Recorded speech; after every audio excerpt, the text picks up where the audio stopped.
Se invita a la distinguida concurrencia a ponerse de pie. Llegada del almirante Fernando Cerdán Ruiz, comandante general de la Marina, acompañado del señor Denison Offutt, encargado de negocios de la Embajada de los Estados Unidos de América ante la República del Perú, y del vicealmirante Santiago Vázquez Morey, jefe del Estado Mayor General de la Marina.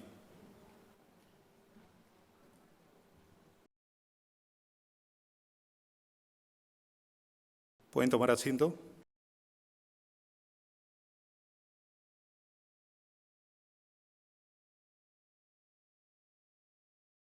Damas y caballeros, tengan ustedes muy buenos días. Les damos la más cordial bienvenida al Foro Binacional 100 años de la llegada de la Misión Naval Americana al Perú.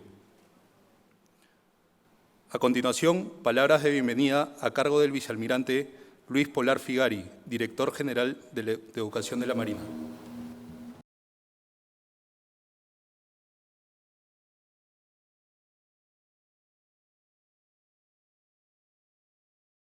Señor almirante Fernando Cerdán Ruiz, comandante general de la Marina. Señor Denison Offutt, encargado de negocios ad interim de la Embajada de los Estados Unidos en el Perú. Señoras y señores almirantes y oficiales de las Marinas del Perú y de los Estados Unidos. Señoras y señores miembros de las instituciones académicas participantes. Damas y caballeros. Es un honor darles la más cordial bienvenida a este foro binacional que ha organizado nuestra Escuela Superior de Guerra Naval con motivo de conmemorar los 100 años de la llegada de la Misión Naval Americana al Perú. Esta misión apoyó, entre otros aspectos, en la reorganización de nuestra institución, en la creación de nuevas dependencias, pero sobre todo en la modernización de la educación naval. Al haber reformado la Escuela Naval del Perú, que hoy nos acoge, haber fundado la Escuela Superior de Guerra Naval y apoyado en la consolidación de la Escuela de Hidroaviación de la Marina. Durante estos 100 años de una fructífera relación de cooperación naval, la Marina de los Estados Unidos en muchas ocasiones ha visto por conveniente y en coordinación con la Marina de Guerra del Perú que sea la que impulse, lidere o sea el motor de diversas iniciativas en el área de entrenamiento operacional. El mayor ejemplo son los ejercicios UNITAS, el ejercicio naval más antiguo y continuo que se realiza en el mundo. Fuimos partícipes del primer ejercicio, fuimos los primeros en organizar los ejercicios multinacionales en el Pacífico y también fuimos los primeros en organizar los ejercicios que combinaban las fases marítimas y anfibias, entre otras más. Por el lado de la educación naval, sin lugar a dudas podemos señalar que la Marina de Guerra del Perú tiene oficiales que han egresado de la gran mayoría de escuelas de la US Navy, inclusive de algunas que ya no existen o fueron fusionadas con otras escuelas. Tenemos oficiales peruanos graduados de las escuelas que se encuentran o se encontraban en Annapolis y Port Deposit, Maryland, en Newport, Rhode Island, en Monterrey, San Diego y Coronado, California, en New London, Connecticut, en Pensacola, Florida y en Quantico, Virginia, lo que demuestra la estrecha relación que hemos tenido y seguimos teniendo entre nuestras marinas. Agradezco anticipadamente a los conferencistas por haber aceptado compartir con nosotros en este foro y haber dedicado su tiempo para poder ilustrarnos sobre los temas de sus conferencias. Finalmente, quiero nuevamente agradecer su presencia y participación en este foro binacional. Esperamos que disfruten de estas 2 mañanas que se hacen posibles gracias a la colaboración permanente entre nuestras 2 marinas y al esfuerzo específico de la Escuela Superior de Guerra Naval, de nuestra Escuela Naval del Perú, del US Naval War College y de la United States Naval Academy. Muchas gracias.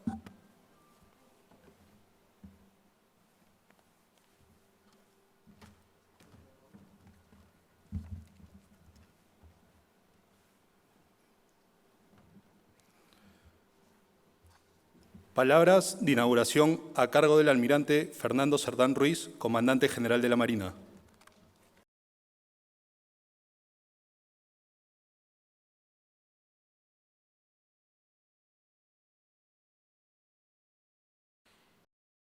Señor Denison Offutt, encargado de negocios de la Embajada de los Estados Unidos de América, representante del embajador de los Estados Unidos de América en el Perú.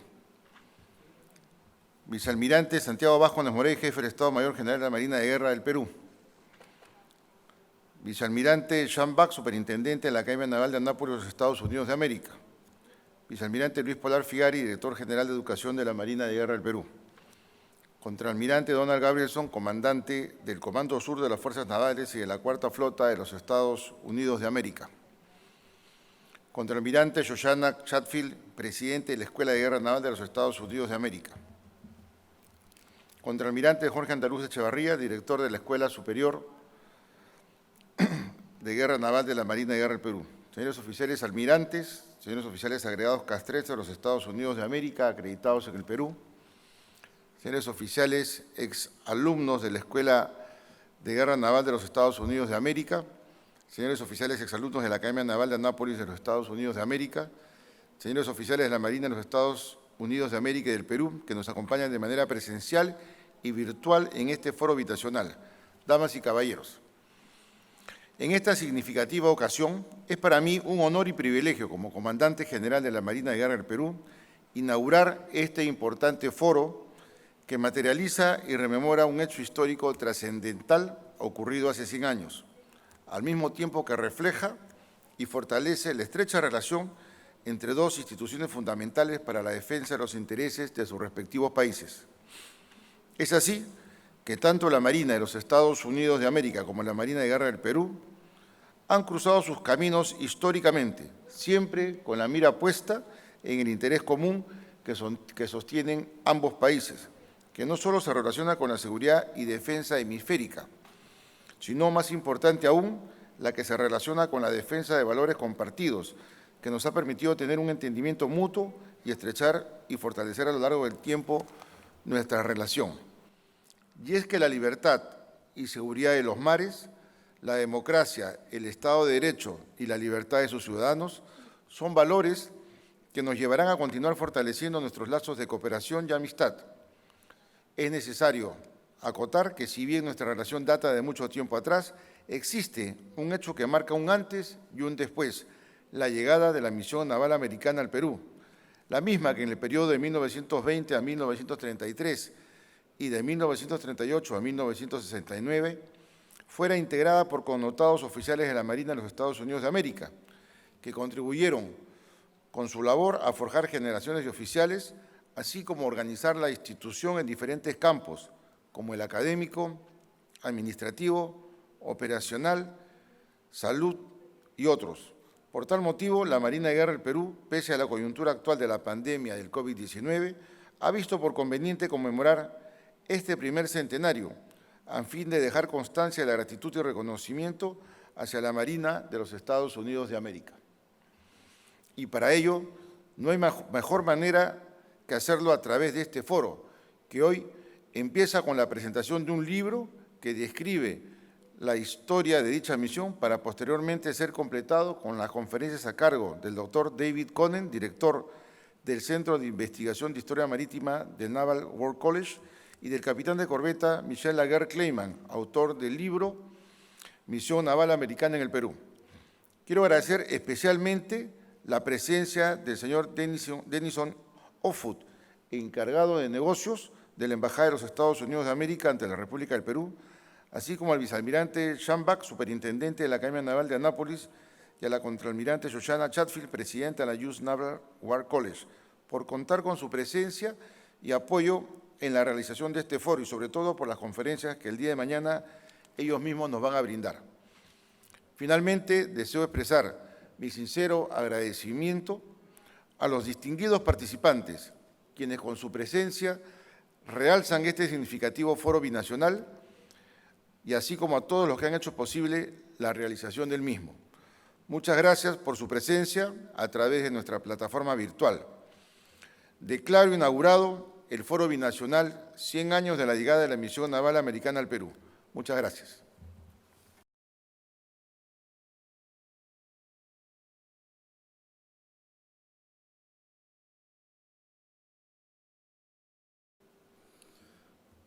Palabras del señor Denison Offutt, encargado de negocios de la Embajada de los Estados Unidos de América ante la República del Perú.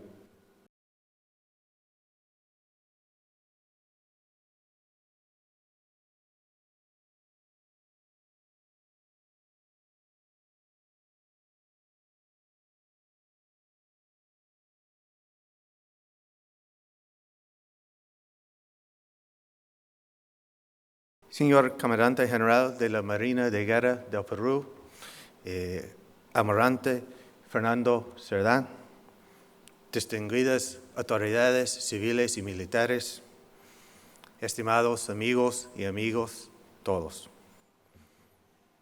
Es un honor y un orgullo de celebrar el aniversario número 100 de la primera misión naval de los Estados Unidos al Perú. Estrecha relación que ha superado la prueba de tiempo.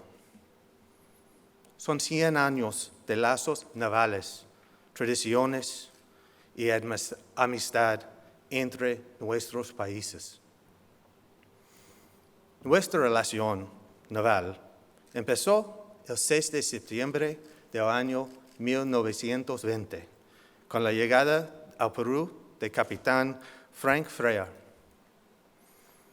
Él estaba liderando una misión de 5 oficiales de los Estados Unidos. Vestiendo uniformes navales peruanos, ellos tuvieron a su cargo la traducción de manuales y publicaciones estadounidenses. Los resultados de esta misión modesta es la relación naval robusta de hoy. La misión invocó el espíritu de orgullo del gran almirante Miguel Grau Seminario y contribuyó a la transformación de la Marina peruana. Entre sus grandes éxitos figuran el sistema de educación en la Escuela Naval, que tiene mucho en común con la Escuela Naval de Anápolis, como el almirante dijo, y el establecimiento de la Fuerza de Submarinos. Los lazos de amistad y de integración naval se han sido reforzados en múltiples ocasiones y recientemente con ocasión de la visita del BAP Unión a 4 puertos de los Estados Unidos con motivo de su viaje de instrucción al extranjero en el año 2019. También hemos llevado a cabo la iniciativa de submarinos diesel-electrónicos en conjunto con la Fuerza Submarina del Perú. Submarinos peruanos son descartados en operaciones de entrenamiento táctico junto a fuerzas de tarea de los Estados Unidos. Para nosotros esa es una relación estratégica. El legado de 100 años de la misión naval de los Estados Unidos es, sin duda, fuente de orgullo para nuestros dos países. Y por los próximos 100 años estamos comprometidos para fortalecer más la relación y la amistad entre nuestros marines de guerra. Estamos seguros que la confianza alcanzada entre nuestras fuerzas marinas seguirá uniendo a nuestros países en el futuro. Muchas gracias.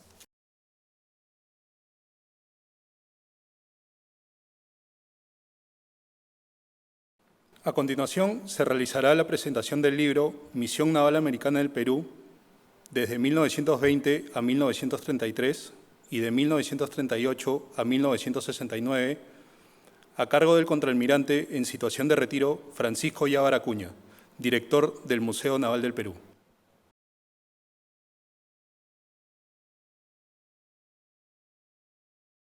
Señor almirante, comandante general de la Marina, don Fernando Cerdán Ruiz.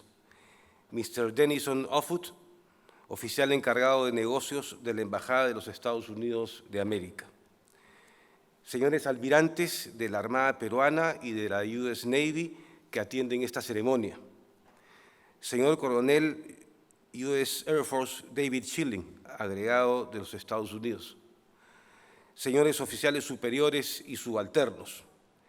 Señor John Freyer, nieto del contraalmirante de la Armada Peruana Frank Burroughs Freyer y María Engracia de Freyer, que nos acompaña desde los Estados Unidos.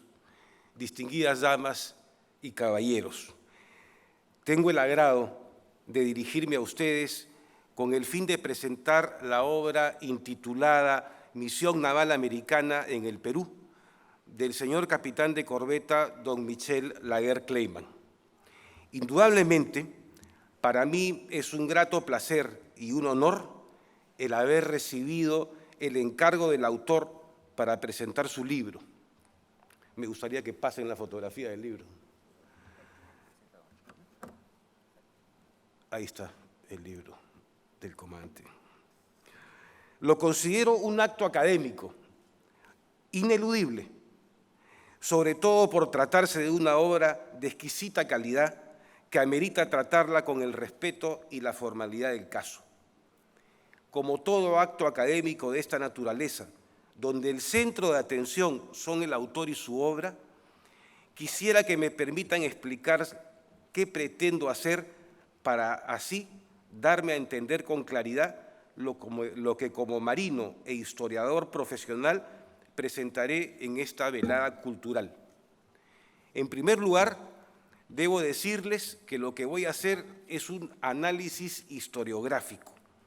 Esto quiere decir que trataré de proporcionarles el resultado de un método de estudio, un método de análisis y una reflexión sobre la obra histórica que tenemos por delante.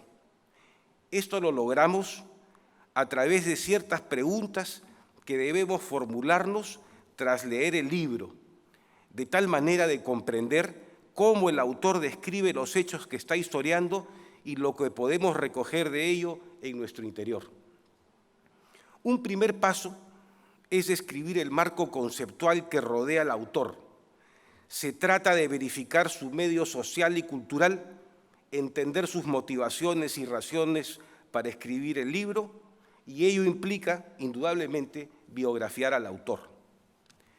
Luego, una pregunta clave es verificar el objetivo del autor y comprender qué pretende esclarecer con su obra. A continuación, debemos observar cómo se estructura el libro, cuál es la arquitectura de su composición, la claridad y el orden en que expone sus ideas. También debemos observar el tratamiento de las fuentes históricas, cómo ha sido su manejo, cuál ha sido la metodología para discernir la veracidad de las mismas y cómo concatena la información que ha conseguido. Finalmente, creo que el método propuesto es suficiente como para permitirnos verificar la naturaleza de los motivos que dan origen a los hechos que narra el autor y si sus consecuencias fueron momentáneas o trascendentes, si se reflejan en nuestra sociedad actual o no. Entonces, después de realizado este ejercicio académico, creo que podemos quedar satisfechos con la reflexión historiográfica. Comenzaré pidiéndoles disculpas, pues la brevedad que me impone la tiranía del programa al que debo ceñirme me impide tomarme toda la mañana para explayarme en cada uno de los puntos que he mencionado. Me permitiré entonces hablar sobre el autor y el contexto que ha forjado su biografía. El comandante Laguerre se graduó en la Escuela Naval del Perú el año 2006. Se calificó en electrónica y obtuvo el grado de magíster en Historia por la Universidad Católica. convirtiéndose posteriormente en oficial especialista en historia. Ha seguido el curso básico de Estado Mayor y el curso de Estado Mayor, amén de un programa de especialización en relaciones internacionales en la fundación de la Academia Diplomática del Perú. Este cúmulo de conocimientos le ha permitido, para honra de la Armada, ser miembro colaborador del Instituto de Estudios Histórico-Marítimos, miembro asociado del Corbett Center for Maritime Policy Studies en Londres, del Instituto Ribagüero y de la Asociación Cultural Peruano-Británica. Es autor de numerosos libros y artículos, pero quiero resaltar 3 de ellos. El primero es El oncenio y el desarrollo de la Armada Peruana, escrito el año 2015, que fue el tema de su tesis de magíster en 2014. El segundo, US Naval War College y la Escuela Superior de Guerra en el Perú, An Historical Partnership in Maritime Security Studies, del año 2017, y el tercer libro reciente, Los submarinos R de la Armada Peruana, 1926-1958. Hago esta observación porque los 3 temas de los que trató en los libros citados se relacionan directamente con el que ahora presento. Ellos le permitieron contar con la experiencia suficiente para enfocar su investigación y tener un panorama claro de esta coyuntura que prácticamente comprende 5 décadas, con una breve interrupción de 5 años. Si a ello se suma la rigurosidad académica con la cual el autor nos tiene acostumbrados, tengan ustedes por seguro que este trabajo no los va a defraudar. La siguiente gran pregunta se relaciona con el objetivo de la obra. Léase la introducción y encontraremos allí la respuesta. El objetivo es dar a conocer el proceso de transformación de la Armada Peruana con la ayuda de la misión naval americana que comenzó en la década de 1920 y terminó en la de 1960. Por ello, la lectura de esta parte del libro es importante, pues el autor nos presenta un interesante resumen de lo que encontraremos en su obra y da a entender que no solo se trató de una renovación material, sino de un proceso que implicó el progreso de la Armada en varias áreas, que se enriqueció con el impulso personal de varios actores peruanos y norteamericanos. En relación a la arquitectura del libro, este se divide en 2 partes, de 1919 a 1933 y de 1938 a 1969. Son 2 momentos bien diferenciados en la histórica relación de las armadas de ambos países. Sobre la primera parte, quisiera referirles que hay un antecedente fundamental para comprender la obra de esta histórica misión naval. Me refiero a un libro que cita el comandante Laguerre al comenzar su trabajo, Las memorias del contraalmirante Tomás Pizarro, que bajo el título de El resurgir de la Armada Peruana, Memorias del señor contraalmirante don Tomás Pizarro Rojas, 1884-1971, tuve también el honor de presentar algunos años atrás. ¿Y por qué es importante este libro? Porque el contraalmirante Pizarro fue quien conformó una comisión de oficiales navales que estaban comprometidos en modernizar la Armada y que hablaron con el presidente de la República, don Augusto B. Leguía, para pedirle que venga al país una misión naval francesa para continuar con la transformación de la Armada, incidiendo en la educación, la organización y los procesos operativos, convirtiéndola así en una institución moderna y capaz de cumplir sus roles constitucionales. Fue el presidente Leguía quien decidió sea una misión de los Estados Unidos y no de Francia la que venga al Perú.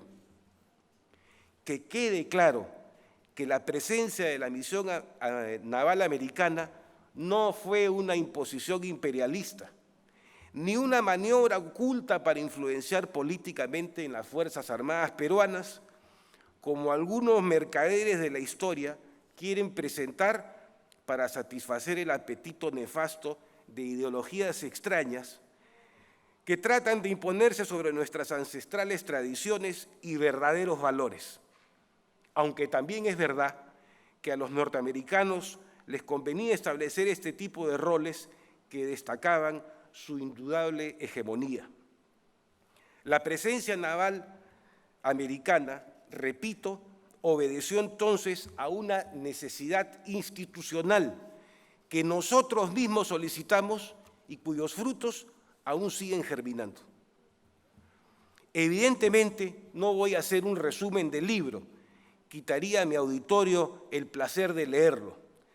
Solo debo decirles que el orden en la presentación de la investigación que ha realizado el comandante Laguerre es sobresaliente. Dos personajes resaltan en el trabajo de los marinos norteamericanos que llegaron al Perú. El primero es el del capitán de navío Frank Burroughs Freyer. Su análisis de la situación, basado en precisas inspecciones, fue esencial para dar el paso inicial y modelar la visión de lo que se necesitaba para crear los cimientos sólidos de una armada peruana pequeña, pero moderna y eficiente. El compromiso de Freyer y su dedicación son, vistos 100 años después, verdaderamente destacables y sin duda son el reflejo de su profesionalismo. No fue fácil su labor. Hubo incluso quienes no estuvieron de acuerdo con su presencia, pero la gran mayoría de oficiales acataron gustosos la decisión gubernamental y cifraron sus esperanzas de ver transformada la Armada peruana con el éxito del trabajo de la misión americana. No puedo dejar de mencionar a una persona especial y poco conocida, pues no vistió uniforme. Sin embargo, fue artífice de convencer al Congreso americano para autorizar el envío de la misión naval al Perú. Me refiero a la señora María Engracia Freyer, esposa del jefe de la misión, mujer cultísima, eximia coleccionista, como pueden ver en la fotografía. Hablaba con fluidez el castellano, de una personalidad ganadora y de un carisma excepcional. Por su trabajo social en el Perú, que francamente merece estudiarse, el presidente Leguía le otorgó a ella la Orden del Sol. Basta esa anécdota para comprender su fundamental influencia. Los Estados Unidos no solo enviaron un destacado oficial como jefe de la misión, sin quererlo enviaron una extraordinaria mujer cuya biografía destaca por sí sola. El segundo personaje al que me referiré brevemente es el capitán de navío Charles Gordon Davy, director de la Escuela Naval del Perú por 10 años. Transformó y modeló la Escuela Naval hasta convertirla en un referente nacional y hasta hoy nos llena de orgullo. El comandante Laguerre cita las mejores frases del recordado director que ahora repito. Aunque ser buen ciudadano no quiere decir que uno sea necesariamente buen marino, es sin embargo siempre verdad que un buen marino es un buen ciudadano. Y después decía que la misión de la Escuela Naval era entregar caballeros instruidos perfectamente doctrinados sobre el honor, la rectitud y la verdad. Espero que estas proféticas palabras sigan siendo verdad, como lo son ahora. La segunda parte del libro se acerca más a nuestro tiempo. Y así como fue el presidente Leguía un gran sostén de la misión naval en su primera fase, en esta segunda etapa lo fue un marino y político excepcional, el vicealmirante Roque Saldías. quien fue ministro en varias carteras siendo oficial en actividad entre 1936 y 1956. Dejo a ustedes el placer de leer cómo se transformó la Marina en aquellos años hasta convertirse prácticamente en lo que es hoy. Estamos frente a un trabajo metódicamente desarrollado, con un manejo de fuentes que revelan la erudición del autor en el tema que ocupa. Los capítulos de su libro dilucidan la historia de la organización de la Armada peruana, de la Fuerza de Superficie, de la Fuerza de Submarinos, de la aviación naval, de la sanidad naval, de nuestra organización logística, de nuestro sistema educativo y de una particular forma de pensar que distingue la cultura organizacional de la Armada peruana. Aspectos que fueron renovados con la ayuda de la misión naval americana. Culmino mi análisis con lo que me parece más relevante. Reflexionar preguntándonos si de la lectura del libro concluimos que la historia de la presencia de la misión naval americana se refleja en nuestra sociedad actual o no. Habrán notado que al inicio de mi exposición mencioné que estábamos frente a una coyuntura de 5 décadas, es decir, la influencia norteamericana se dio por casi 50 años. El gran historiador francés Fernand Braudel señaló que en el tiempo histórico la larga duración se da en aquellas estructuras cuya estabilidad es muy grande en el tiempo. Y la coyuntura es el nivel del tiempo histórico intermedio entre la larga duración y los acontecimientos puntuales. La Armada peruana, cuya génesis antecede a la República, es una institución que tras 200 años se hace merecedora de llamarse estructura de larga duración. Y por ello decía que la presencia de la misión naval americana es un fenómeno coyuntural dentro de nuestra dilatada historia. Pues bien, analicemos un poco más. Esta coyuntura obedece a un toque de genialidad de una generación de marinos peruanos que decidió impulsar el desarrollo de la Armada, convocando a los expertos de la misión naval americana, o es una constante verificable en el tiempo. En lo que he llamado una dilatada historia naval peruana, podemos encontrar algunos ejemplos que respondan la pregunta.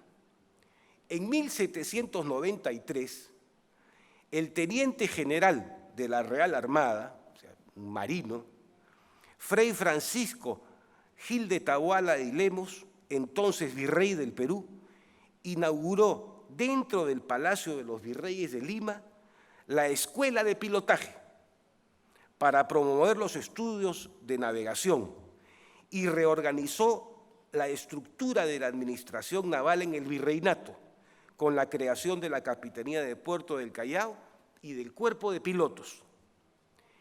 El sabio Hipólito Unanue, célebre prócer y fundador de la independencia, al noticiar el hecho en el Mercurio peruano de 1793, anotó: pensamos no perderán esta ocasión favorable de instruirse no solo todos los que se destinasen a la navegación, sí también cuantos desean tener la cultura propia a un ciudadano bien educado. Unanue dijo que esa era oportunidad para conocer bien lo que es la navegación y dijo: la navegación es sin duda la madre de la ilustración, el esplendor y opulencia del género humano. Pero Unanue también reconocía la importancia estratégica de contar con una armada adecuada a las necesidades de seguridad. Y lo expresó así: no se diga que sobre las riberas del Támesis, o sea, Londres, el Sena, París y el Tajo, Toledo. Se arreglan los intereses y el equilibrio de las potencias. La táctica naval es la que sobre las encrespadas ondas del océano decide la preponderancia de los imperios y la suerte de sus conquistas.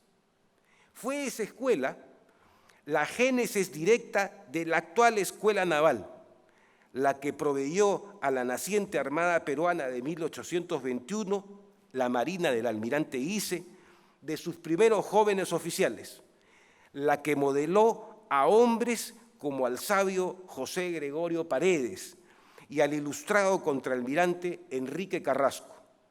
La Marina fue, entonces, desde su época fundacional, un manantial de hombres virtuosos.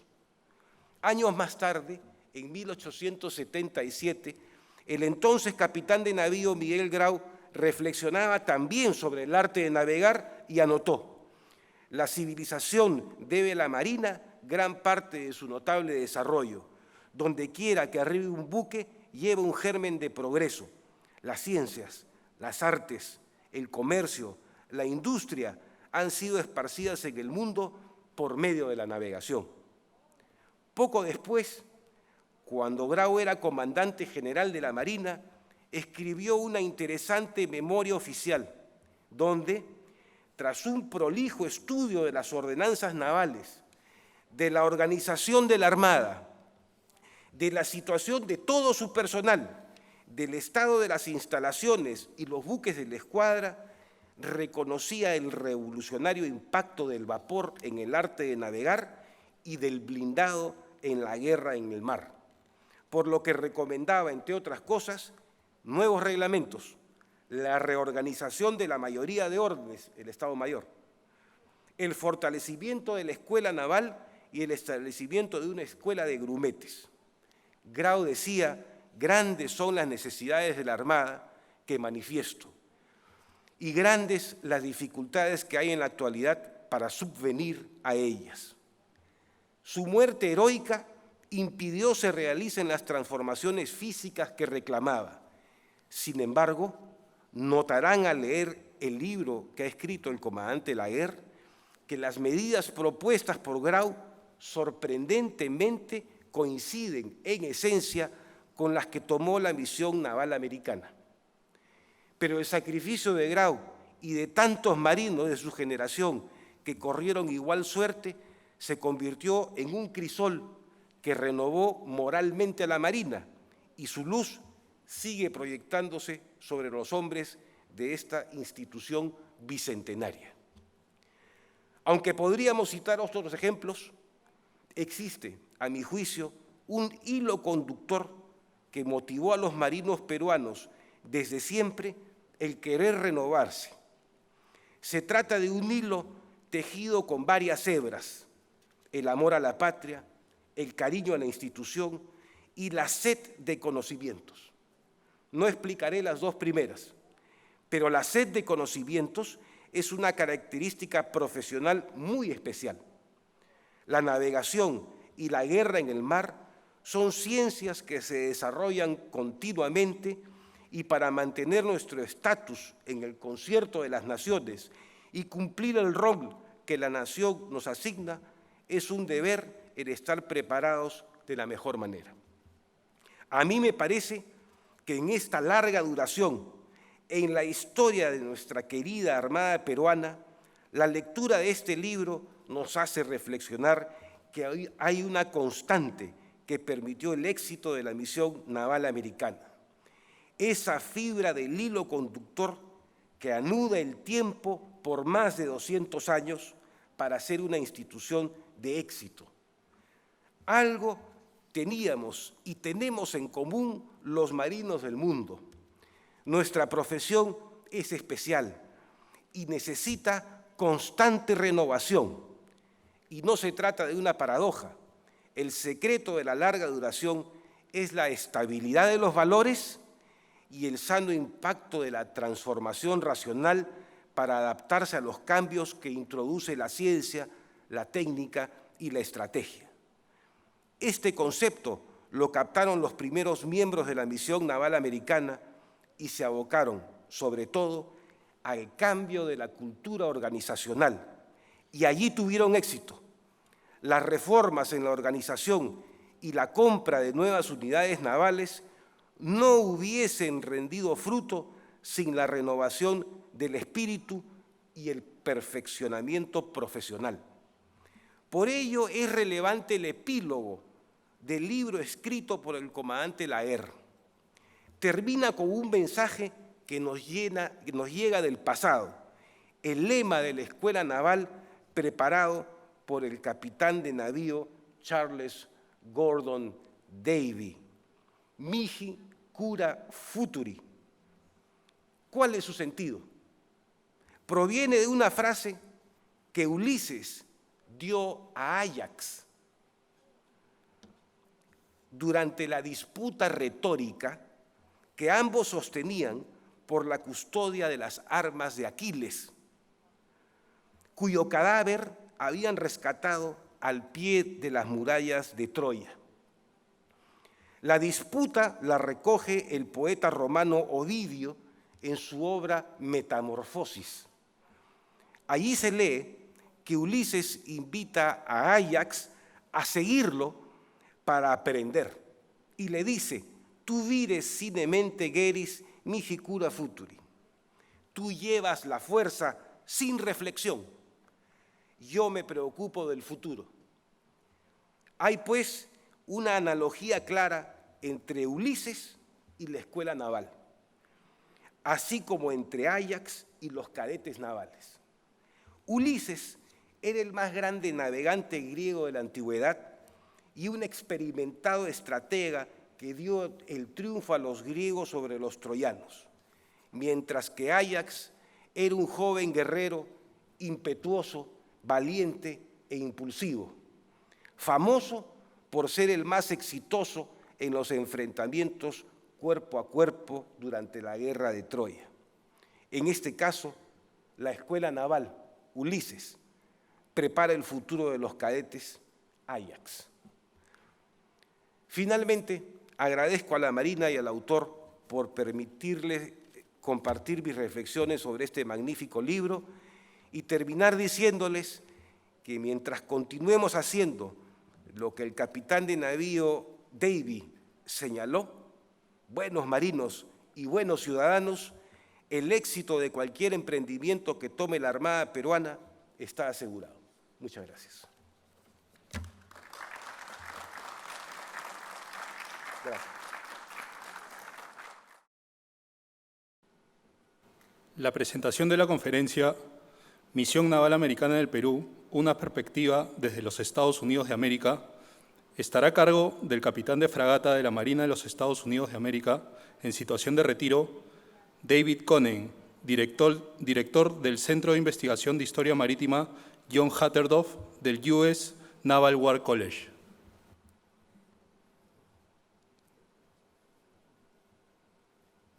Hello.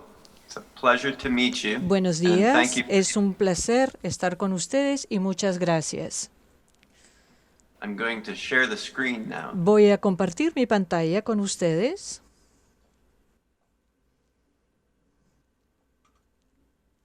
All right. Muy bien. Voy a empezar con esta diapositiva que muestra en el Phoenix Club en Lima, en Perú. Ese es un lugar muy importante, pero también por la conexión entre Perú y las marinas de Estados Unidos, la cual continúa hasta ahora. Y la lucha contra la vela y los europeos se sentaron en el control en las Américas. Las poblaciones indígenas sufrieron mucho cuando los europeos afirmaron su dominio. Muchos de estos ahora lucharon por ser independientes. Todos estos movimientos revolucionarios, con la influencia de los Estados Unidos en la potencia marítima, en el ámbito marítimo mundial, las conexiones hemisféricas entre los continentes del norte y América del Sur definieron una visión estratégica del presidente James Monroe, que advertía que las potencias extranjeras de que mantuvieran los derechos de defender los intereses marítimos mundiales en virtud de la doctrina Monroe. En este contexto, Estados Unidos mantuvo estrechos vínculos con América del Sur. Por ejemplo, la conexión con el contraalmirante Alfred Tyre Mahan sigue siendo un fundamento histórico importante para nuestra relación estratégica con nuestros socios en América del Sur. Después de la Guerra Civil estadounidense y la Guerra del Pacífico, la Armada de los Estados Unidos mantuvo su presencia en aguas sudamericanas.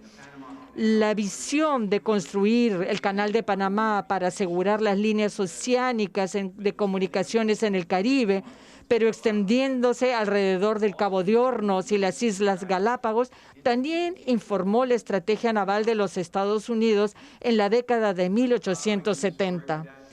Tras la histórica muerte del capitán de la Marina peruana, Miguel Grau, en la batalla de Angamos en 1879, Mahan estudió las lecciones aprendidas de la Guerra del Pacífico y reconoció las oportunidades de fomentar futuras asociaciones entre ambas marinas o marinas del continente. Mientras Mahan bebía su té en el Club Fénix de Lima, ya había empezado a formarse sus ideas sobre el papel que tenían las armadas en periodos de paz como también en guerra, y reconoció la importancia fundamental de estudiar la historia con el enfoque aplicado de fomentar la educación profesional, no militar, sino educación profesional. Inspirado por sus experiencias en la Guerra Civil y en las aguas sudamericanas, Mahan reconoció el contexto global de la estrategia marítima, utilizando fundamentos históricos como puntos de referencia comunes para educar a sus practicantes navales, especialmente en la noción fundamental del poder del mar. Cabe destacar que el teniente de Armada Imperial reconoció las operaciones navales en el hemisferio sur y más allá de las aguas europeas o asiáticas. Logró tener una perspectiva adicional de los trabajos de John Knox Lofton y su mentor, el contraalmirante Stephen B. Luce, para elaborar una tarea global para la Armada de los Estados Unidos que tenga para servir a los propósitos estratégicos de crear coaliciones entre los estados ribereños o los estados marítimos. Estas transformaciones tecnológicas que se llevaban a cabo, de cambiar la vela al vapor, el carbón por el petróleo, inspiraron a Mahan a concebir la ya conocida frase Oriente Medio en un artículo sobre la importancia estratégica del Golfo Pérsico. Aunque Mahan estaba de acuerdo en que había interés en el Oriente Medio, más bien destacó que la esfera de influencia americana seguía siendo el foco principal, la estrategia de los Estados Unidos. Luego, a partir lo que publicó antes de su libro famoso, La influencia en el poder del mar, a partir de estas ideas básicas de Mahan y otros asociados con la Naval War College, el presidente Theodore Roosevelt reajustó totalmente la política militar de los Estados Unidos. A pesar de que la doctrina Monroe de 1832 era la piedra angular, el corolario de Roosevelt en 1904, los puntos comunes eran la colaboración en el ámbito marítimo mundial. También advirtió a los imperios europeos y asiáticos que se mantuvieron al margen de la esfera de responsabilidad de los Estados Unidos.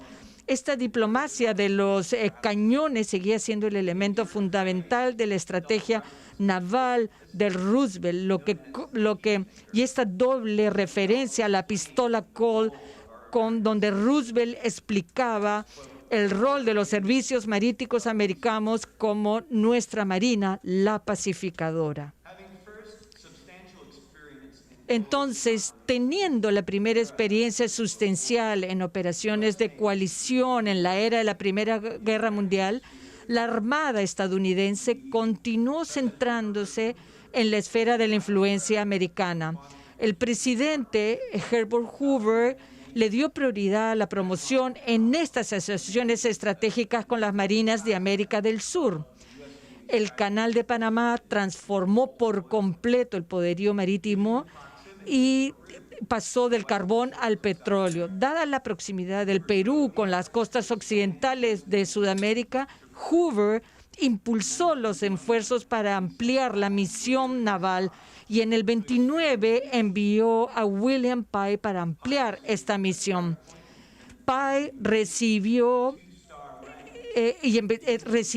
la distinción de un rango de contraalmirante de 2 estrellas, pero Pye mantuvo el rango de capitán en la Armada de los Estados Unidos, mientras que en la Marina peruana tenía el cargo de 2 estrellas. Es un gesto muy simbólico y este nombramiento en la Armada peruana simboliza el acercamiento de los Estados Unidos con el Perú.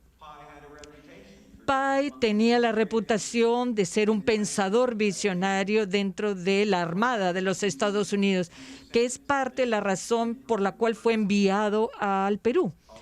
Junto con sus amigos y compañeros capitanes Dylan Knox y Ernest J. King, Pye también estuvo entre los autores del famoso informe KPK, que habla de la importancia de la educación profesional para los oficiales marítimos. Al resaltar las lecciones de historia dentro del contexto de la educación naval profesional, Pye utilizó la currícula del plan de estudios de Naval War College como plataforma para ayudar a la Armada peruana a fomentar una discusión abierta sobre las futuras oportunidades de cooperación entre la Armada de los Estados Unidos y la peruana, y toda la influencia común que podía tener en el hemisferio sur. Pye utilizó esta currícula de Newport para solidificar la asociación estratégica con la Marina peruana, que sirvió a tener una visión a largo plazo con el presidente Franklin Delano Roosevelt sobre la política del buen vecino. También Pye amplió las conexiones a través del servicio postal transamericano, utilizando los aviadores navales para establecer una escuela de vuelo bajo el comando de Harold B. Grove.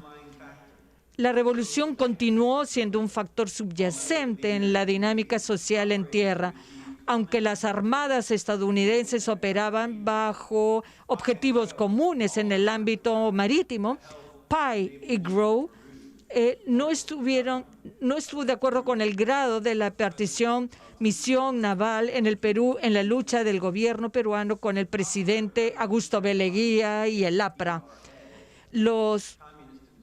Y con los insurgentes comunistas. Esto fue una amenaza para la estabilidad del Perú. Sin embargo, los aviadores de la Marina de los Estados Unidos volaron junto con sus compañeros de la Marina peruana para fomentar la paz y la estabilidad en el campo peruano durante el levantamiento del año 1932. La misión del Perú fue una de las piedras angulares en el fomento de la estrategia hemisférica de la administración Roosevelt bajo la Organización de los Estados Americanos. La Marina de los Estados Unidos amplió la estrategia marítima de la administración Roosevelt, manteniendo una presencia regular a lo largo de los puntos clave dentro de esta esfera de influencia americana. En lugar de poner a las fuerzas militares en peligro en tierra, los servicios permitieron que la administración Roosevelt mantuviera relaciones amistosas en los mercados extranjeros y tuviera lazos muy cercanos con la misión que enviaba a Perú.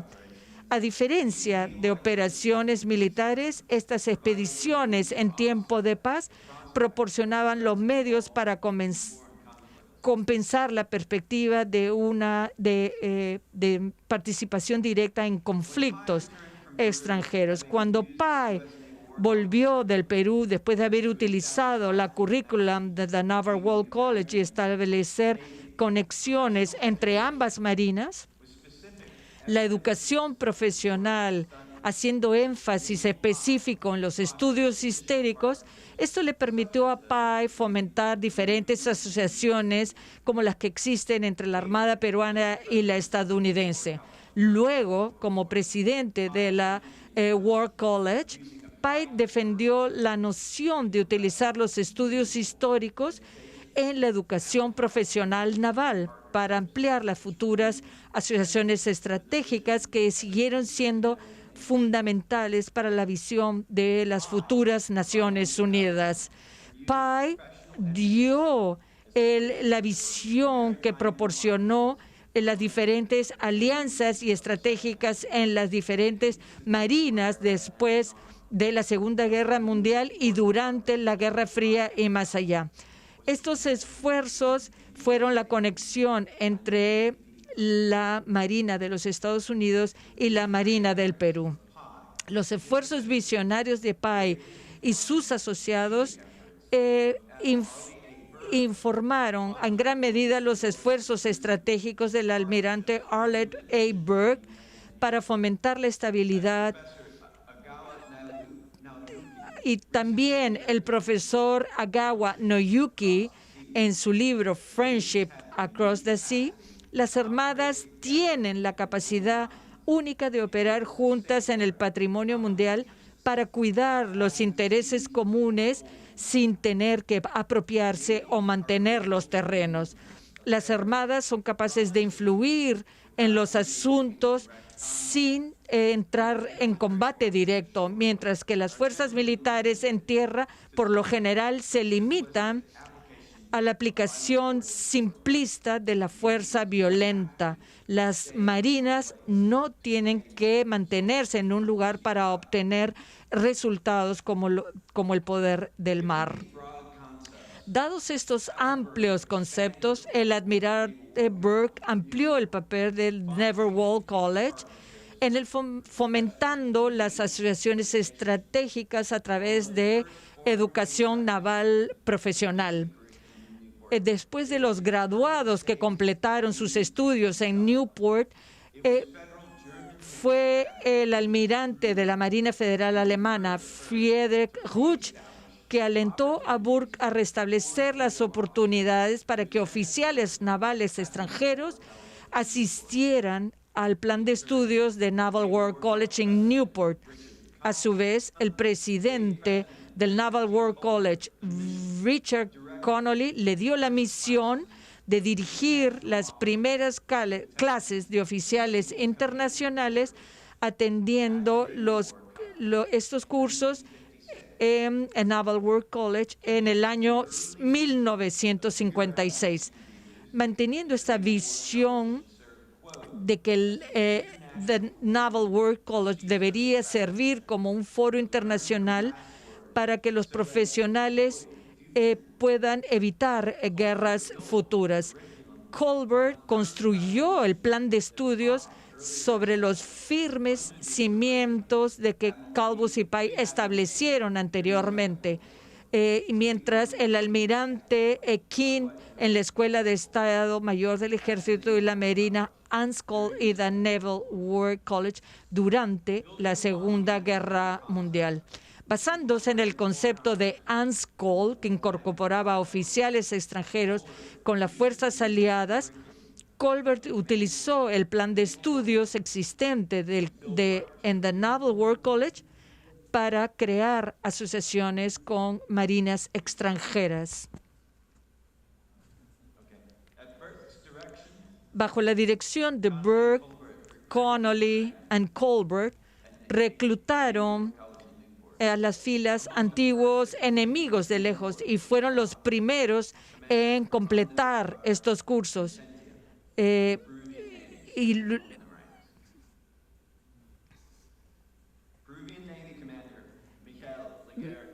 Miguel Leclerc-Kiman es realmente una autoridad histórica y la relación fundamental con la Marina estadounidense. Y se continúa trabajando con él para desarrollar nuestra histórica conexión. Además, continuamos desarrollando nuestra sociedad con el Naval War College.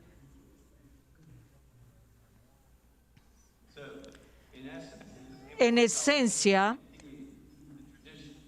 continúa con las tradiciones de trabajar juntos con ambas marinas a the Naval War College, utilizando la educación y la historia como bases para futuras cooperaciones.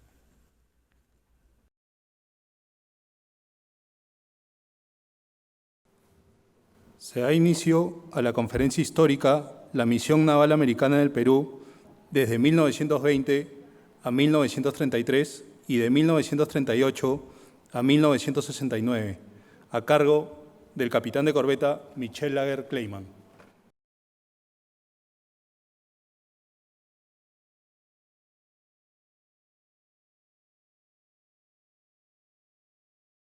Almirante Fernando Sardán Ruiz, comandante general de la Marina. Señor Offutt, encargado de negocios de la Embajada de Estados Unidos en el Perú. Dignas autoridades, estimados todos. Es un gran honor para mí haber sido convocado por la Escuela Superior de Guerra Naval para ser parte de este acto conmemorativo que recuerda los 100 años del arribo al Perú de la primera misión naval americana. Fueron varias misiones navales, pero la que llegó un año como hoy, hace 100 años, estuvo conformada por 4 brillantes marinos estadounidenses. Si uno hace el balance entre el aspecto humano, el aspecto de capacidad educacional, así como del material a flote de que se encontraba en el Perú en la década de 1920, con la que se encontró en la década de 1960, uno puede entender que el balance ha sido positivo. Pero un balance positivo no solamente para un país, y ni para dos, sino para la seguridad hemisférica. El intercambio de experiencias, el intercambio de apreciaciones contribuyó a fortalecer los valores de Occidente, que veremos que en la Primera Guerra Mundial, o en la Segunda Guerra Mundial y en la Guerra Fría, fueron llevados a cabo por ambas armadas. Pero antes de continuar, deseo agradecer las palabras del contraalmirante Francisco Ayávar al comentar el prólogo de este libro, que realmente espero que sea del agrado de todos ustedes. Hace 100 años, el presidente Augusto B. Leguía asume el gobierno y un grupo de oficiales de Marina, donde se encontraban el comandante Ontaneda, el comandante Faura, el comandante Goyencochea, así como el comandante Pizarro, pidieron una cita con el presidente y les pidieron 2 cosas. Una era separar el Ministerio de Guerra y Marina y construir o crear el Ministerio de Marina. La otra era contratar una misión naval a Francia. El presidente les contestó que el primer aspecto, hecho, de que creía que efectivamente la Marina de Guerra tenía que separarse del ejército y crecer por un rumbo solo.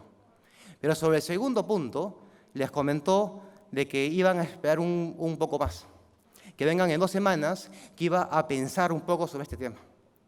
Bueno, los marinos volvieron a los 15 días y se encontraron con esta frase, que la recuerda muy bien el almirante Tomás Pizarro en sus memorias. En la fotografía se ve con la foto del presidente Leguía al señor Tomás Pizarro, que se encontraba preso en el Real Felipe por temas políticos normales en aquellas épocas. El almirante Pizarro, es el que tiene los tirantes. ¿Y qué cosa dijo? Leguía, que él pensaba que una misión americana completa, pero no como asesores, sino con mando efectivo, única forma de lograr una verdadera y real reforma y evolución de métodos de que tanto necesitaba la Marina. Esto es interesantísimo, porque se reconocía una falencia interna institucional, una falencia que se necesitaba ser subsanada. No hubieron orgullos, no hubieron falsos orgullos, sino un reconocimiento de buscar un ente que pueda ayudar a impulsar este crecimiento institucional. Ocurre algo sui generis. Por primera vez en nuestra historia vienen marinos extranjeros para comandar la Armada peruana. Como bien se comentó, hubieron fricciones de los antiguos, de los sobrevivientes de la campaña naval, de la Guerra del Pacífico. Pero más allá de eso, yo creo que fueron bien recibidos por la comunidad naval peruana, así como por la sociedad pública. Estas fotografías que vemos muestran, son extractos extraídos de revistas como la Revista Mundial, Variedades, en las cuales eran como decir las revistas Cosas o Hola del día de hoy. Los marinos americanos junto con los peruanos salían en estas revistas, quiere decir que había cierto interés social para saber qué hacían estos extranjeros en el país. También salían reportajes del nuevo ministerio. Acá se ve al capitán de navío Freyer junto con el ministro Curletti y a su derecha el teniente primero Carlos Rotale González del Valle, futuro vicealmirante de la Armada peruana. A la izquierda se ve el almirante Freyer. Como bien comentó el almirante Yavar, está con uniforme de contraalmirante peruano. Una peculiaridad dentro de los contratos de estos marinos era que iban a vestir uniforme naval peruano con un grado superior al que ostentaban dentro de la Armada estadounidense. Y en el pecho, vemos ahí, es la Orden del Sol. La Orden del Sol había sido reabierta en el año 21 por el centenario de la independencia del Perú. La guía la restableció, que estaba cerrada. Y uno de los primeros en ser condecorados en el 23 fue el almirante Freyer. Este detalle es muy interesante porque uno viene como jefe para organizar una institución, ver temas de unidades, ver temas de buques, pero también vemos, este es un testimonio lindo en el sentido de la preocupación por el personal. Ese plato fue dado al capitán de fragata Julio Víctor Goicoechea por el nacimiento de su hija Rosa, que sigue viva, tiene 97 años de edad, y tuvo la amabilidad de presentarme este plato como un testimonio que ella al día de hoy guarda, de recuerdo del comandante Freyer. Entonces vemos que en las distintas capas, los distintos ánimos de estos marinos estadounidenses llegaron a calar hondo en el corpus del cuerpo de la Armada peruana. En el año 23, Freyer tiene que regresar a Estados Unidos y le piden al presidente del Centro Naval del Perú, el vicealmirante Manuel Villavicencio, que en este año, en adición, era presidente de un partido político muy importante, que dé una ceremonia de despedida. Como pueden ver en el texto, lo que dice este sobreviviente de la Guerra del Pacífico, este marino dinosaurio de una generación pasada, pero que continuaba vigente junto con Carvajal y otros, es muy valedero porque sale del aspecto protocolar. Parece que realmente sí llegó a calar este primer grupo humano conformado por Freyer, por Davy, por Simons y por Stanley. Y la respuesta que da el almirante Freyer en su discurso es también brillante y nos evidencia el compromiso que él tenía y los esfuerzos que desplegó para poder levantar a la Armada peruana del estado en que lo encontró, que tampoco era un estado caótico. Uno lee los informes y habla muy bien de la oficialidad, una oficialidad que buscaba aprender leyendo las revistas de Marina de otros países y la nuestra, intercambiando experiencias. Luego de este primer grupo, digamos, de jefe de la misión naval, llegó el almirante Woodward, que está sentado. Luego llegó el almirante Howe, Alfred Howe. Luego llegó el almirante William Pye. Y el último, esta primera gran fase de la misión naval americana, es el almirante William Spears. Los dos últimos tuvieron una peculiar performance en la creación de la Escuela Superior de Guerra Naval, y Spears, ya en la década del 40, como contraalmirante de la Armada estadounidense, estuvo acá en el Perú siendo condecorado por el presidente Odría, que había sido su alumno, como veremos más adelante. Pero quiero hacer un énfasis en un extracto de un discurso que el almirante Woodward, jefe de la misión naval americana y jefe del Estado Mayor de la Marina, que era el puesto más alto que existía en estos años, era el que despachaba ante el ministro, era el que asesoraba al ministro, el puesto era sumamente alto. El cargo actual del comandante general de la Marina se creó en el 56. Antes, el puesto de mayor jerarquía era el Estado Mayor. Antes, el Día de la Marina estadounidense era el día del nacimiento de Teddy Roosevelt, por su aporte al desarrollo de su armada. Y en la ceremonia que hacen ante el Monumento de Grau, Woodward sostiene algo que me llamó mucho la atención, porque era un marino, o me da a entender que era un marino preparado teóricamente en los conceptos del poder naval, del poder marítimo. Entendía de que el Perú, a través de su historia, había perdido territorios, había perdido muchas cosas a raíz de no contar con un poder naval o de no saber mantener el control del mar. Y la frase en el segundo párrafo es brillante. Dice, la Marina es, primero, el instrumento del estadista y segundo, el arma del guerrero.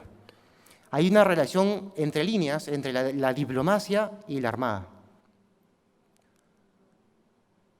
En esta ceremonia, donde Woodward, digamos entre comillas, se atrevió a decir los errores de los antiguos gobernantes peruanos que llevaron a la derrota en la Guerra del Pacífico, Leguía dijo, acepto lo que usted me dice porque sé que lo dice con buena intención.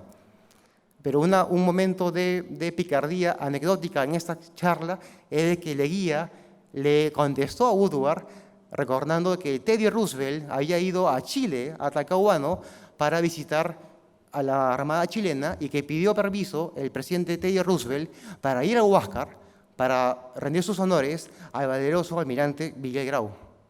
Esa información de menudencia interesante que Leguía la tuvo en ese momento llama la atención de esta conexión y conocimiento por parte de altas autoridades estadounidenses como Roosevelt sobre la historia de la Marina peruana.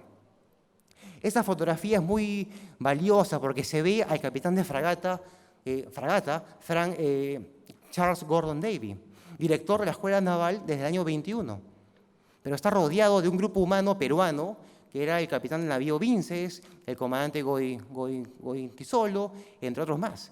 ¿Eso qué quiere decir? Que si bien el foco de atención de los marinos estadounidenses fue los centros de formación, la Escuela Naval y al final de este periodo la Escuela Superior, no trabajaron solos.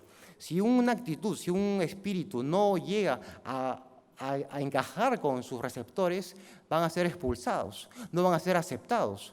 Eso no pasó. Y este cuerpo humano aprendió con Hotel, aprendió la forma, el mensaje que Davy y los otros marinos estadounidenses quisieron dejar y que lo aceptamos como marina.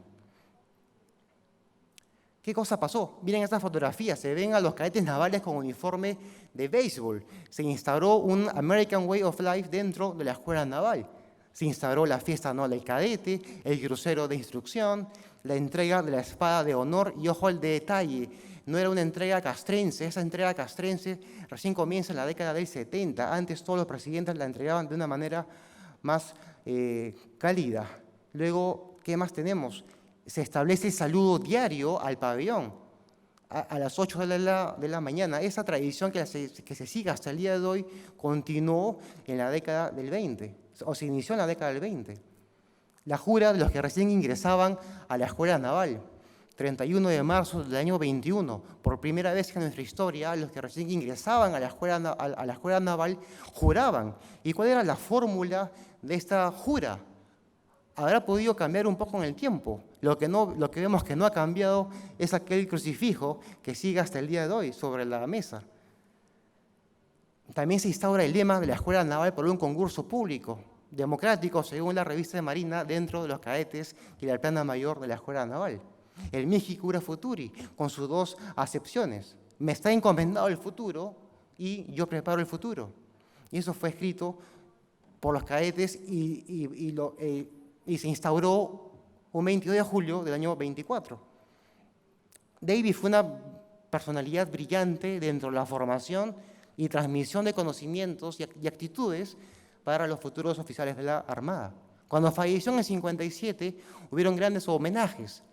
Si alguien fallece, puede no pasar de una nota necrológica, pero dentro de la Marina peruana se dieron más cosas, como por ejemplo el testimonio de antiguos colegas, como Leónidas Rivadeneira, quien tildó, más que tildó, etiquetó a Davy como el padre de la Escuela Naval.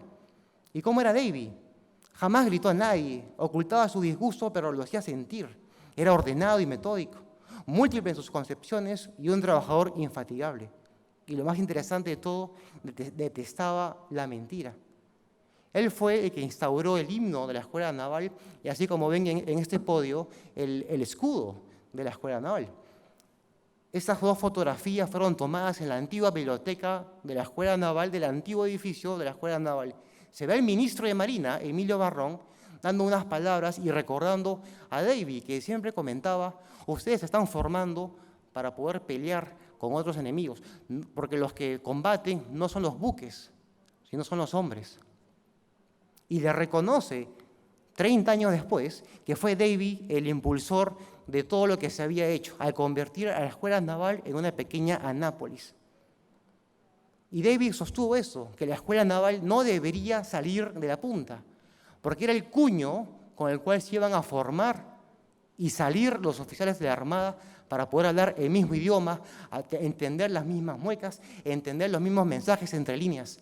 Esta generación así lo entendió y fue la generación que gobernó la Marina en los 50 y en los 60. A mitad de la década encontramos dos testimonios, uno del ministro y otro de un marino, historiador también, Manuel Ibea, sobre la labor de los marinos de la misión naval, a favor. Pero más allá del ámbito educativo, que fue la piedra fundamental de esta labor, también vino el tema de la adquisición naval. Y creo que el mejor ejemplo son las compras de los 4 R, el R1, R2, R3 y R4, que fueron un segundo gran puente de conexión entre ambas armadas. Estas imágenes dan una idea de la magnitud que significaba para los estadounidenses como para los peruanos la botadura de un submarino que permitió en el futuro, como veremos más adelante, resguardar la paz y la forma de vida occidental. Pueden parecer palabras mayores, pero no lo digo yo, lo dice John J. Hopkins, que era el CEO o el presidente del directorio de la General Dynamics en el 53. Su empresa estaba en deuda con la Marina peruana o con el gobierno de Perú porque habían mandado a construir los 4 primeros submarinos R en una década donde todos estaban apostando por el desarme. Y esa reactivación de la compañía le permitió, con el estallido de la Segunda Guerra Mundial, tener elementos suficientes para responder a la solicitud de la Marina estadounidense para construir nuevos buques. Este testimonio es brillante porque significa que nuestra labor tuvo cierta trascendencia o nuestra participación en temas de la seguridad global. Algo que no comenté al inicio es de que esta charla no voy a poder conversarles sobre todos los aspectos que trataron la misión naval, como la Escuela de Hidroaviación, el servicio industrial de la Marina, el taller de torpedos, entre otros. El tiempo no nos va a permitir, pero sí les diré que Alfred Howe fue el gran impulsor de la aviación en el Perú, muy a la par con Elmer Fawcett. Hay un golpe de Estado en el 30, quien lo da es el señor que está en el centro, el teniente coronel Luis Sánchez Cerro. Cae Leguía, y los miembros de la misión naval americana, en un análisis de la situación, dicen: este golpe de Estado es contra Leguía y todo lo que representa Leguía. Y nosotros, la relación con los Estados Unidos es igual a Leguía, porque la cantidad de inversión estadounidense fue impresionante. ¿Qué cosa dijeron? Bueno, salgamos del mando efectivo de la Armada y enfoquémonos en lo que nos han reconocido, el ámbito formativo educacional. En ese contexto es que Sánchez Cerro crea la Escuela Superior de Guerra Naval y en el punto 2 de ese decreto sostiene que la dirección va a estar a cargo del jefe de la Misión Naval Americana, así como el dictado de las clases, y todos los miembros tienen que contribuir con esta escuela. Cuando se inauguró esta escuela fue primeramente dotada por marinos que no eran parte del nuevo orden de las cosas, sino por marinos que habían apoyado a la Misión Naval Americana, así como al gobierno de Leguía. Esta foto es interesante porque se ve al almirante Spears, al almirante Pai, al almirante Rotalde, al almirante Pizarro, y a la izquierda, hacia la derecha de la foto, se ve al joven capitán de corbeta Roque Saldías, compañero de carpeta con el que está arriba, el mayor Manuel A. Odría, que luego con los años llegaron a ser los grandes artífices de resurgimiento y modernidad de la Marina peruana en la década del 50. Las conferencias que llegaron a dar Pai, Spears sobre estrategia, logística, operaciones anfibias, liderazgo, están impresas, están colgadas en Internet y son un testimonio de la calidad intelectual de estos marinos.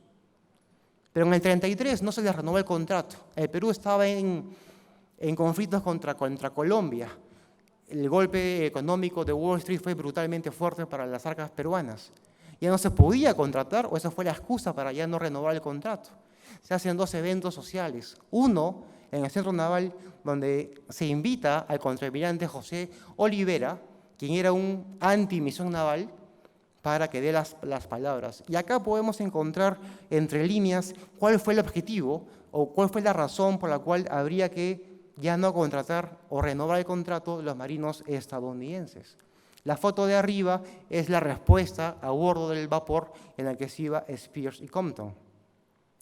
Pasan los años y en el 38 el gobierno de Benavides comienza lo que es la segunda gran fase de esta misión naval. Y acá lo dice, ¿para qué quería? Contratar nuevamente a una misión naval.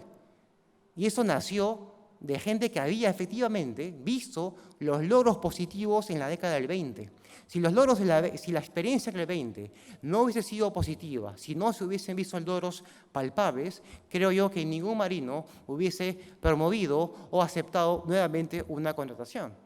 Bueno, el que está en la foto, el contraalmirante Roque Saldías, que en esos años, que era capitán de navío y ministro de Salud, propuso al encargado de negocios de la embajada estadounidense, Louis Dreyfus, el contratar nuevamente a una misión naval americana.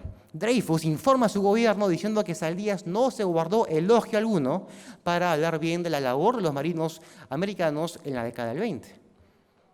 Es así que nuestro embajador en Estados Unidos, Manuel Freire, le envía al secretario de Estado, Sumner Welles, este texto que está acá, aprobado por el gobierno, que nos dice cuál es el objetivo de contar con la misión y en qué rubros en qué rubros se iban a desempeñar.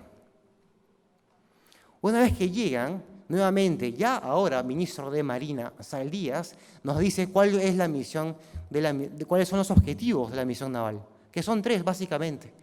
El orden de la reorganización de la Armada y el ámbito de la educación básica y el restablecimiento de la escuela superior, que en otras palabras, la educación postgraduado. Un aspecto muy palpable y visible y actual al día de hoy es una herencia que nos dejó la misión naval americana, y me refiero al Hospital Naval, que en este año tiene una participación sumamente reconocida.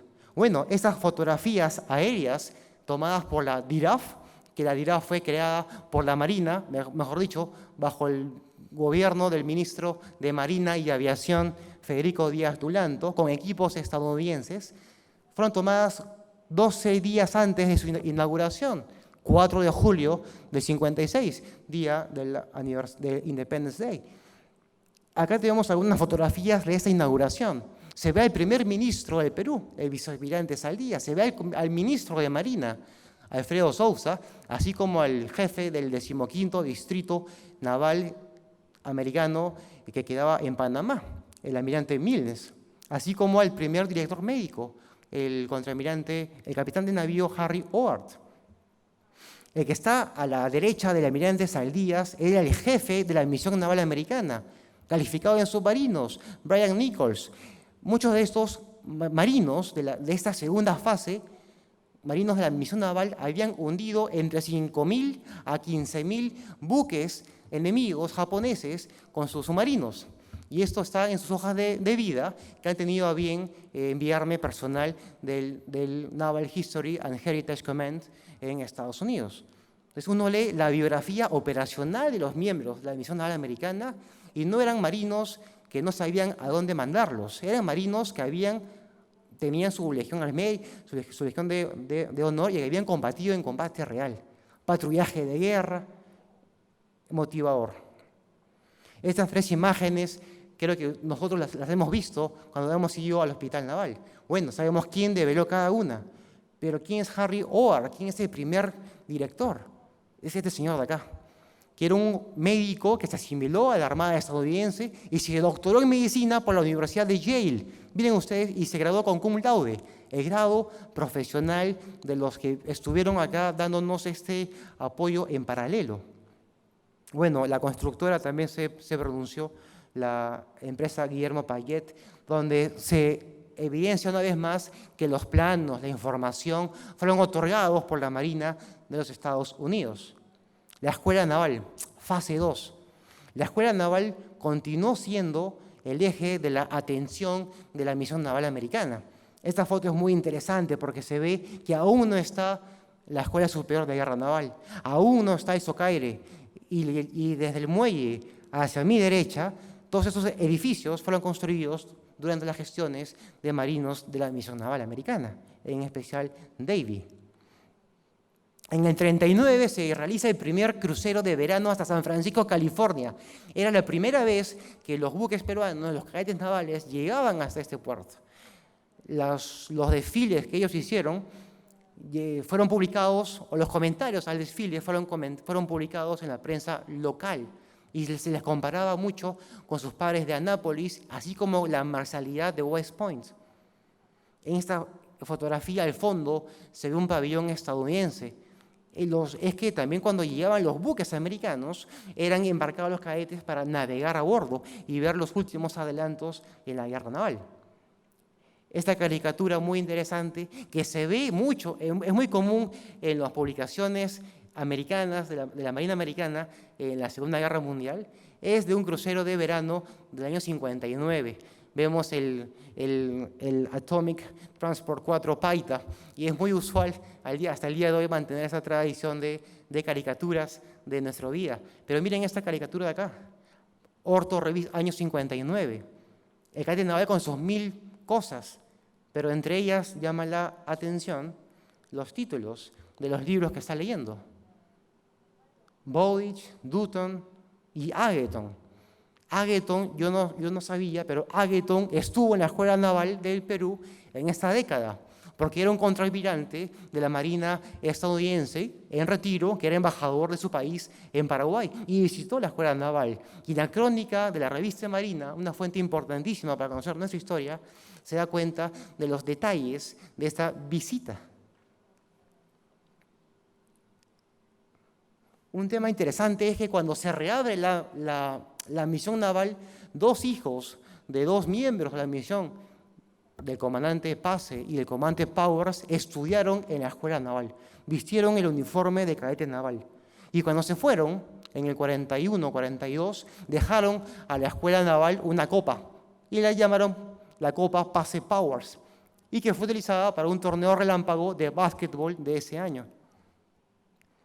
Pero esta frase es muy interesante del director de la Escuela Naval y también director de las Escuelas Técnicas de la Armada. La importancia de la formación del personal. El recurso económico se puede adquirir y es variable dependiendo de las circunstancias, pero la formación no se improvisa.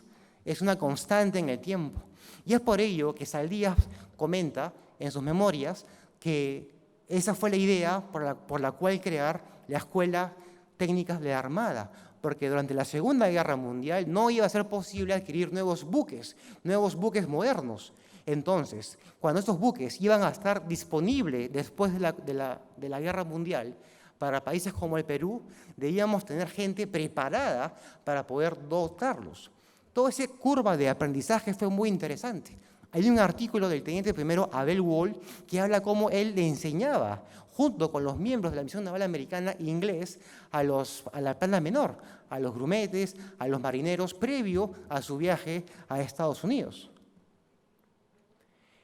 Pero se inicia algo muy interesante. Ya no solamente eran viajes de instrucción, ya no solamente eran pasantías. Se establece el viaje a Anápolis o los estudios completos de cadetes peruanos en Anápolis. A la izquierda está el cadete naval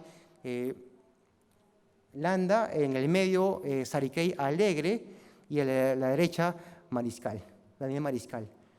Esta es la década del 40. Disculpen, el primero de la izquierda es Gianotti, hijo del contraalmirante Gianotti Landa.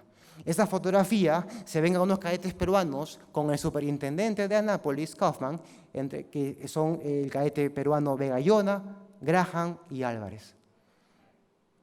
Pero también marinos peruanos viajaban a Anápolis para aprender sus métodos, aprender sus sistemas. Esta fotografía se ve al director de la Escuela Naval, Alfredo Sousa, entregando un plato recordatorio de plata a la Escuela Naval de Anápolis. Una de las observaciones que dijo Saldías ante Bustamante en una de sus memorias era que los estadounidenses tuvieron que acrecentar un método para poder evacuar oficiales para la guerra. Todo tenía que ser bien hecho, pero rápido. Una de las cosas era lo que está al fondo de esta imagen, las láminas descriptivas de los torpedos, de los cañones. Los torpedos que están acá ya los teníamos de años atrás. Miren, vista al uniforme, es un uniforme muy parecido al de Anápolis. Ya vemos una transición con nuestro uniforme actual, con el corbatín negro. Se establece el premio de la misión naval americana al cadete naval que ocupó el primer puesto en su promoción, o mejor dicho, la más alta nota. Este premio fue luego cambiado por el premio Jefe de Operaciones de la Armada de los Estados Unidos, que consistía básicamente en binoculares, 8x12. Algo que nos llama mucho la atención y que habla de esta estrecha relación son estas publicidades propias de las revistas Orto, donde vemos a la Electric Boat Company, vemos a la Grains Line, saludando a los recién graduados. Y también vemos a la International Petroleum Company, y esta parte es muy interesante, porque en el párrafo 2, los cadetes navales agradecen al comandante Miguel Rotalde de Romaña por haber acercado a las empresas norteamericanas. Rotalde era un marino calificado en submarinos y a través de los R tuvo mucha cercana interconexión con la Marina estadounidense. Se crea luego, no se crea, eso es muy interesante. En el 44 se reapertura la Escuela Superior de Guerra Naval. Ese fue su primer director, un marino brillante, Enrique Labarte. Entre lo que se puede leer en el texto, sabemos cuál fue el objetivo: estudiar la coyuntura de la guerra actual que se estaba viviendo para poder aprender de su historia, para poder hacer correctos análisis y cómo se pueden adaptar a la realidad peruana. Cuando se reaperturó la Escuela Superior, vino desde el presidente Prado, el arzobispo de Lima, vinieron embajadores de Estados Unidos, vino los ministros, vino el prefecto. Fue un evento sumamente bien recibido.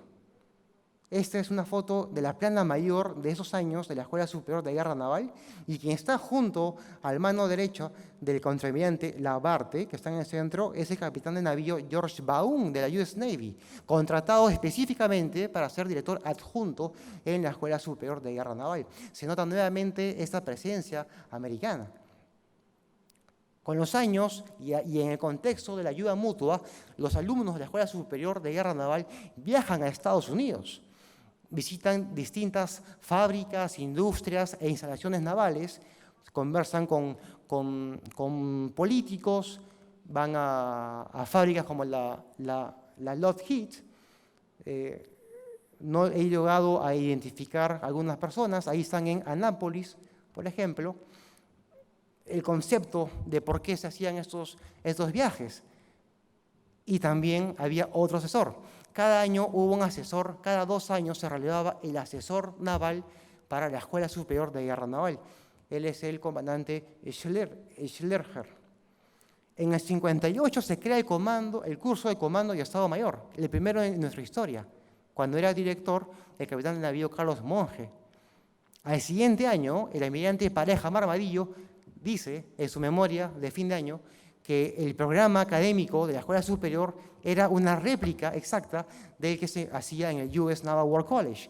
Entonces vemos cómo vamos asimilando su cosmovisión académica, sus textos, sus lecturas. Cuando fallece el almirante Pai en el 59 fue otro suceso sentido dentro de la Armada. Nuevamente, pudo no pasarle una nota necrológica como la de Davy. Se instauró una placa en la Escuela Superior. Vino el encargado de negocios de la embajada estadounidense y en el discurso del director, que era el contraalmirante Pease, sostiene algo muy interesante. La escuela que fundó seguirá progresando como un tributo al talento, al esfuerzo y a la devoción de ese ilustre director por la Marina nuestra. Eran palabras sentidas, eran palabras verdaderas, más que aún que Pease se graduó en el año 28, o sea, fue testigo de todo el paso de estos más de 100 miembros de la misión naval que llegaron al Perú. En el 52 se establece el MAG, el Military Assistance Advisory Group. Lo interesante de ello es que ya se venían adquiriendo unidades navales desde antes, pero para poner un poco de orden, se establece este grupo, y así como pudimos contar con los destructores Aguirre, Castilla, Rodríguez, en que están en la imagen del medio, con el destructor clase Fletcher Villar, últimamente un poco de moda gracias a la película que está haciendo o que hizo Tom Hanks. Tuvimos 2, el Villar y el Guise. Compramos submarinos nuevamente del tipo Sierra. El Independencia, que era un transporte de combate, que luego fue utilizado como buque escuela. Los momentos de las botaduras de los buques nuestros en el extranjero llamaron y convocaron a gente del primer orden, como por ejemplo al embajador Berkemeyer, que lo vemos con una actitud sumamente activa para los submarinos y antes con los destructores, que al decir del almirante Weinstein fue el inicio de la Marina moderna, por el grado de tecnología que los destructores del 50 significaron para nosotros. También teníamos los cazasubmarinos 1, 2, 3, 4, 5, 6 adscritos a la fuerza de submarinos, o las balsas o las barcazas de transporte, estas fotografías en operación real. Acá vemos al BAP Paita con el Aguirre, atrás el Castilla, y al fondo, no se ve muy bien, están los submarinos Sierra. Operábamos a esa magnitud de fuerzas en el año 59, a 10 años antes que se vaya la misión naval. Y hemos hablado de los submarinos. Estos 2 oficiales que están en el medio fueron los 2 primeros submarinistas peruanos en utilizar tanto la calificación de submarinos peruana como la de la Marina estadounidense. Me refiero a los tenientes Quirós y Alberto Inacochea Queirolo, que luego de estudiar en New London, estuvieron practicando en el submarino Sea Poacher, y en esos fueron condecorados, fueron dados de manera simbólica con la insignia. Ayer que estuve de guardia en la escuela, en el cuartel, fui a Dimar y vi una foto del comandante Quirós con sus 2 insignias, de submarinista peruano como con la submarinista estadounidense, que esa insignia original del submarinista peruano era la estadounidense. Pero un poco más. También hacíamos cursos de comando de submarino. Los 2 que están en el centro es el capitán de fragata León de la Fuente, y a su izquierda el de corbeta Ramón Arróspide, el primer comandante del Lobo y el segundo comandante del Tiburón, junto con sus camaradas de la escuela de New London. Pero en el 47, este sello me parece interesante porque el teniente primero, Luis López de Castilla Hidalgo, siguió el curso en la Escuela de Submarinos en New London. Y este es el señor. Y lo interesante es que tiene también la insignia del US Naval War College, que nos comentó David. Esto es curioso porque los marinos de los 40 y los 50 no fue raro que siguieran varios cursos. Más del 80% de la oficialidad peruana en este periodo viajó a Estados Unidos para diversos cursos gracias a las gestiones de la División Naval Americana.